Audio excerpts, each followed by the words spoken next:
తొలి చూపు చాలంట చిత్తాన చిత్రంగా ప్రేమనేది పుట్టగా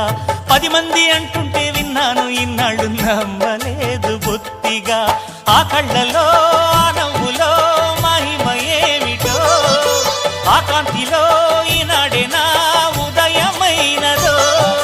మదిసీమలో ఇన్ని మరుమల్లే గంధాలు మునుపెన్నడు లేని మృదువైన గానాలు మొదటి బలపు కథలు తెలుపు గేయమై తీయగా స్వరములు పాడగా ఏ స్వప్నలోకాల సౌందర్య రాసి నా ముందుకొచ్చింది కనువిందు చేసి ఏ నీలి మేఘాల సౌధాలు విడిచి ఈ నేల నడిచింది ఆ మెరుపు వచ్చి